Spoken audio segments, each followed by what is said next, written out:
So, hala nang dahil dito guys, nahuli ang mga lalaki. Kayo mga EDSI boys dyan, sigurado kasi ako na maraming mga EDSI boys na nakasubaybay sa EDSI. Maraming mga kalalakihan dito guys, kasi bilib sila kay Kalingap Ido. At dito, actually sa eksena na to, dito ko mas lalong nakilala si Kalingap Ido kung sino ang kahinaan niya ngayon.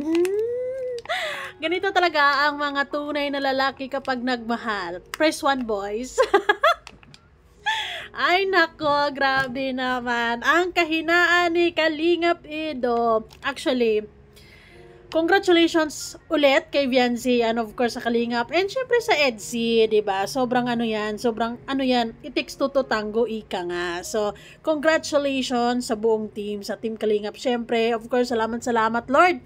Kasi sobrang malaking blessings and isa to sa mga pinakamalaking achievements ng Kalingap and syempre sa EDSI. Palakpakan yung mga sarili nyo, lalo na sa mga buting sponsors na grabe yung pagmamahal nila na ibinuhos nila ang pagmamahal nila dito sa dalawa. Actually, dito din sa eksinang ito, marami din talaga ang mga tumataas ang kilay, naiintriga, ma-issue. Dahil sa hindi pagbanggit ni Viancy na salamat, love, pagpapasalamat niya kay Kalingap Ido. Kasi pala, may plano siya na gusto niya kapag nagpapasalamat siya is yung sila-sila lang. Which is, ako for me, ay gustong-gusto ko dito sa itong eksena na to, gustong-gusto ko talaga dahil dito ko mas lalong napagtanto kung gaano nila kamahalang isa't isa. And syempre si Viancy, mas lalong naninindigan sa kanyang nararamdaman. Kaloka! At syempre dito ko rin napagtanto si Kalingap Ido, walang iba. Ang kahinaan niya, ay nako naman, mga lalaki nga naman. 'Di ba? Kapag boys, lalo na specific sa mga EDSI boys, kayo for sure, dumaan naman kayo dito sa mga ganitong love.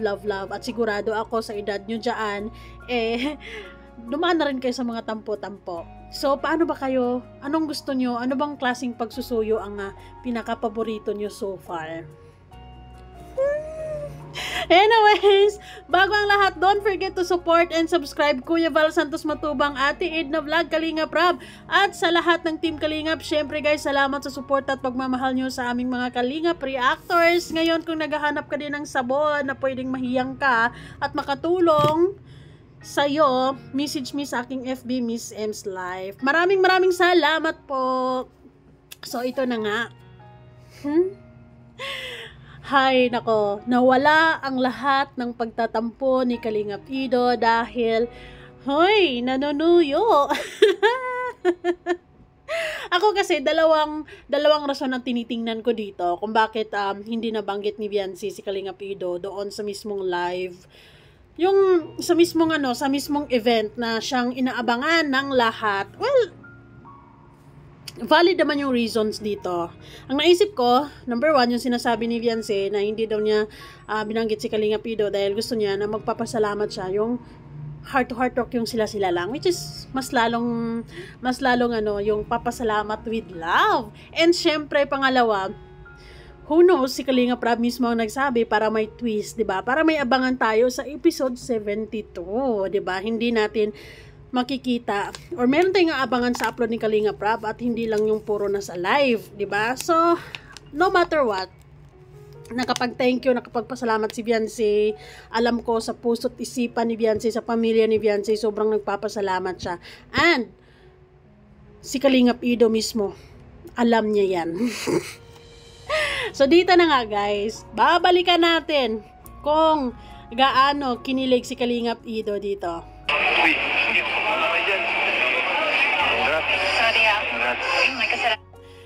Very beautiful talaga si Viancy dito. Grabe, very Barbie ang atake. Ang ganda-ganda ng kanyang pink mini dress. Super nababagay sa kanya talaga. Nako, si Kalingap Ido, ini-imagine ko kung deep inside sa puso niya kung gaano, siguro sinabi niya, gaano ako kaswerte. Swerteng-swerte.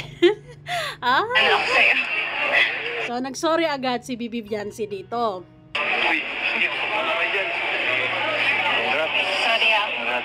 kasalanan ako sa'yo. Saan ang kasalanan? Usually, sa mga lalaki, in denial yan in the first place. Kumbaga pag nagtatampo sila, parang wala lang. Pero deep inside, kasi naman, baka gusto talaga ni Kalinga Pido yung binibibi siya. Pwede naman. Sus! Halata ako nga, parang nagtatampo ka na dyan eh. Halata nga eh. Saan ako magtatampo? Parang hindi mo na ako kanina pinapansin. Ala. Siyempre, madami kang bisita. Uy, Mas priority yun, hindi ko naman bahay to eh. So, ang maganda kay Kalinga Pido talaga, kumbaga talagang ibinibigay talaga niya yung spotlight para kay Viancy. Pero kung tutusin, spotlight naman ng ng pamilya ni Viancy at saka sa nangitsi ng Kalingap actually. Pero syempre, that's how Kalinga Pido he let her girl shine.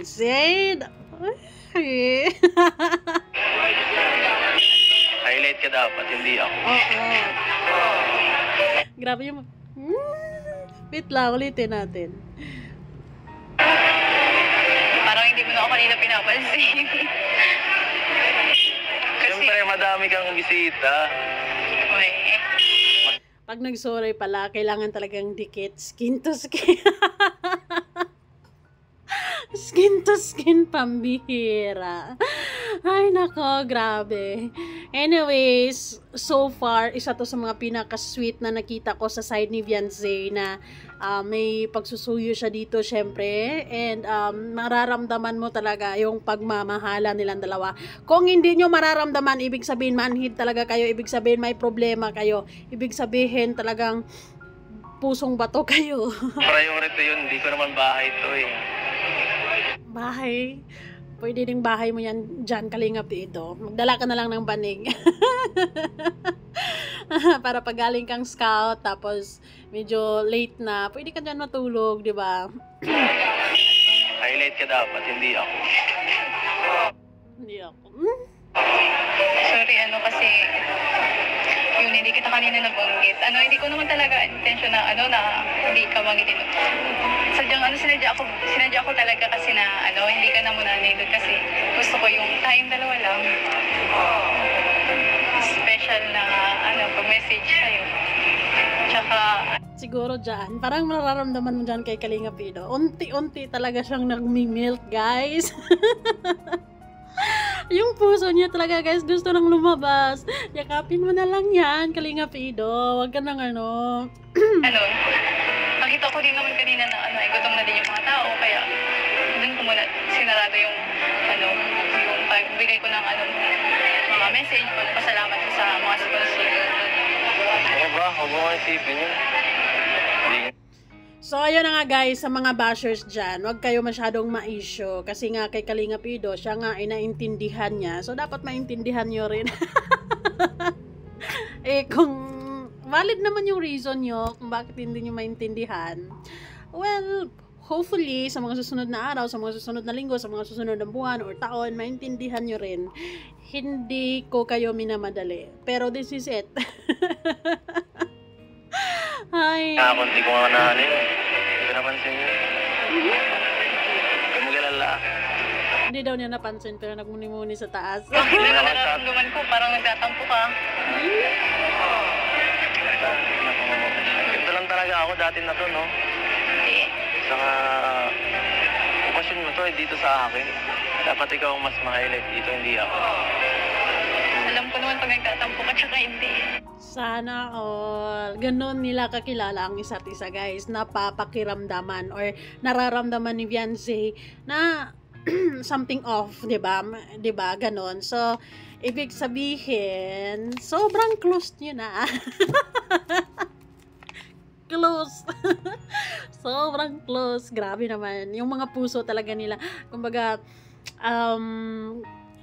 nagsiselebrate yung puso nilang dalawa actually. Huwag mo isipin yun. Tapos na yun. Ay, sis. May paikot-ipik pa. O, tapataga-tagalin mo talaga Kalinga Pido yung panunuyo. Ganyan. Maliit na bagay yun.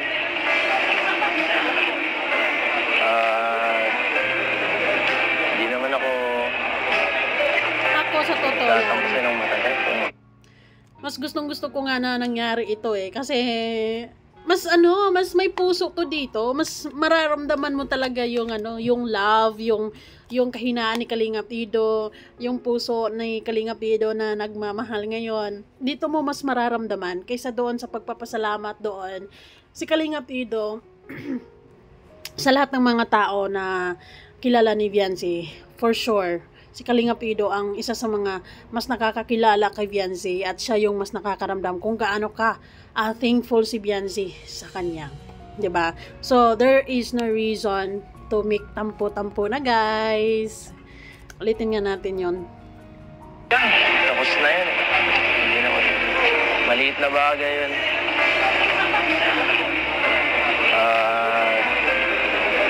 Hindi naman ako nagtatampusin ng matagal kung totoo man. Hindi talaga niya kayang tiisin, guys. Hindi nga daw kasi so ibig sabihin nagtatampo. Hindi denial ba siya dito sa point na to kasi hindi naman ako sa'yo magtatampo ng matagal kung totoo man yun. Ay nako, now alam mo na Viancy, kapag nagtampo medyo kailangan mo ng mga 5 minutes. 5 minutes na suyuan, pamira. Wala naman dapat ikatampo. Sanay naman ako sa iyo.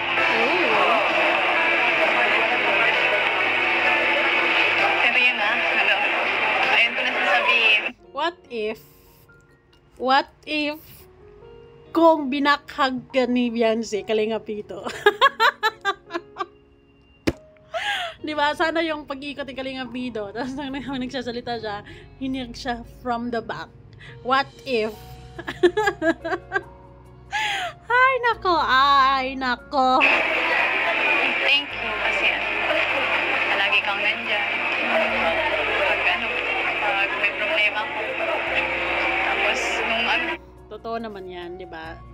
Sabi nga ni Kalinga Pido, gusto niya sa lahat ng mangyayari sa buhay ni Viancy is andyan siya. Ay sana all happy ang peg. Oo, ganon. Paninindigan mo yan, Kalinga Pido. Paninindigan mo yung nararamdaman namin. Paninindigan mo rin yung nararamdaman mo dahil nararamdaman namin ang nararamdaman mo na nararamdaman mo na talaga ang nararamdaman ni Viancy.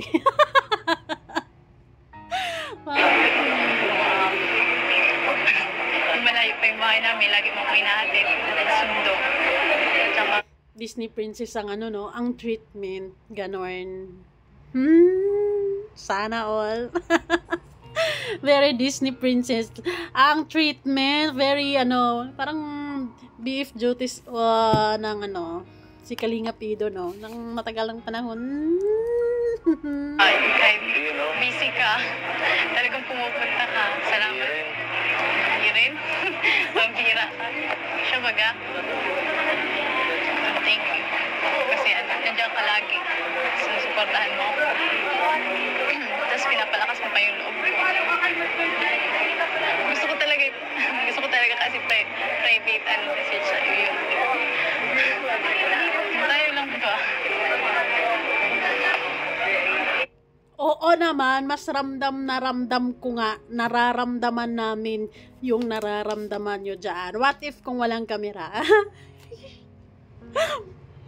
Okay lang yan. Kaya sana huwag mo masamain yung kanina na hindi kita, Ganyan-ganyan pa lang yan si Kalinga Pido, pero deep inside, nagmi-melt na yung puso niya. Hindi kita binanggit kanina. Okay lang. Sa harap ng mga ninong natin. Ano ba yan? Ngiti ka naman, Kalinga Pido. Uy. Ano ba yan? Hindi ba yung galit? Diba? Sorry na kasi. Sorry na kasi mag-aalit. Wait lang. Is it needed na hawakan? Is it needed? Diba? Sorry na kasi. Ganyan pala. Wala na. Kasi magalit. Yung pagka daw ni Kalinga Pida talagang wala na, Lord. I give up. Ganon. Grabe na. Ay, nako. Uy. Ano ba yan? Hindi ba yung galit? Ba? Sorry na kasi. Sorry na kasi magalit.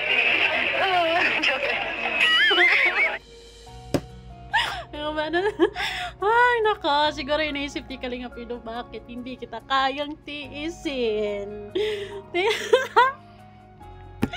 Tingnan mo naman yung ngiti. Grabe kayo, boys. Ganyan pala talaga kayo, boys. Ganyan siguro talaga mga lalaki kapag well, I hope sa mga EDSI boys dyan is ganyan sila kasi loadingan nila si Kalinga Pido. So sigurado ako dahil loading nila si Kalinga Pido, ibig sabihin nakaka-relate sila kay Kalinga Pido. 'Di ba? Ganun nagmi-melt eh. Pinapatawa lang kita. Sige lang. Sorry na. Hindi naman ako magagalit sa'yo ng matagal. Wala na. Hindi naman kita kayang tiisin. Sana all. Ay, nako. It is love. Talaga ba? Salamat ko sa Tama sana. Opo. salamat. Gusto ko yun. Pero namang, di ba sabi ko, sa lahat ng ano mo, nandiyan lang ako. Saka, Diba? Sabi ni Kalinga Pido, sa lahat ng mangyayaring daw sa buhay ni Beyonce, gusto niya kasama siya. Gusto niya, andyan siya. Sana all. Oh my God, pinaninindigan na. Pero gustong gusto ko tong eksena na to because of course, mas lalo kong nararamdaman yung side ni Beyonce, 'di ba? And syempre nakikita ko dito yung pagiging malambot ni Kalinga Pido pagdating kay Beyonce, kahit na tampururot siya ng very very light, pero pagdating kay Beyonce, ramdam na ramdam mo na unti-unti talaga siyang nagmi-melt ang person, pero syempre hindi niya masyadong pinapahalat. Pero anong sinasabi ng puso niya?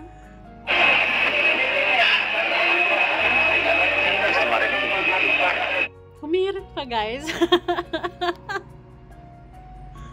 Humirit pa, mihira. Ay, nako. Oh, may gusto daw marinig, guys. Ang nagtatampo. Pagbigyan mo na Beyonce. Ano yun? Sana gusto ko marinig. Ano gusto mo marinig? The face card is giving. Super guwapo. Sobrang ganda. Magkamukha na kayo dyan. Ano na? It's a sign of forever. Kasi kapag magiging magkamukha daw kayo is forever. Yun na nga yun. Nako. Tingnan nyo naman yun. Pakatangos yung mga ilong ay yay. Inaamin ko na gustong gusto kita. Manhid ka ba? Hindi manhid si Kalinga Pido dyan. Siyempre, nagpapabebe siya. Mga lalaki kasi, ganyan ka pala Kalinga Pido, ha? Nagpapabebe ka pala, ha? Thank you. Nag-thank you ka na kanina, Beyonce. Alam mo naman si Kalinga Pido, siya yung tipong lalaki na hindi niya kailangan ng paulit-ulit na pagpapasalamat. Kasi parang redundant na para sa kanya. Pero iba yung gusto niyang marinig, guys. Pabibi talaga. To the max level. Ay, nasa vlog kayo, ha? I love you.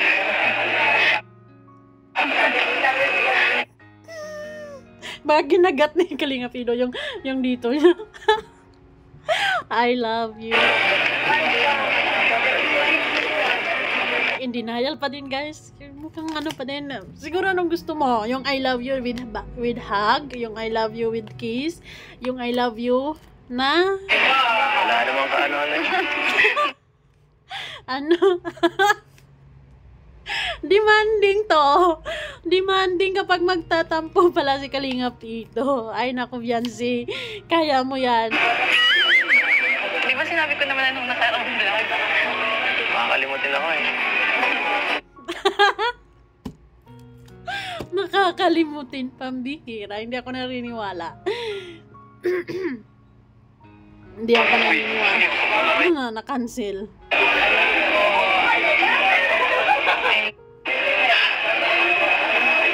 Gusto marinig. Sana gusto ko marinig. Sa totoo lang, si Viancy understand niya yung naintindihan niya yung assignment niya dito. Ano gusto mo marinig? Viancy just passed the exam. Thank you. Parang boyfriend nagtatampo sa jowa. Ay, ang lakas ng loob ang tampo, ha? Alam nyo guys, sa ganitong eksena ni Kalinga Pido, pakiramdam ko talaga, sobrang kumbaga, hindi ka naman magtatampo ng malalim or ganyan ka demanding. Kung hindi kayo close ng isang tao, di ba? Kasi mahihiya ka. Pero kapag close mo yung isang tao and you feel like you have the right na to feel such na pagtatampo, talagang medyo tatagalan mo talaga yung pagiging ganyan mo. Pa-bebe boy. I love you.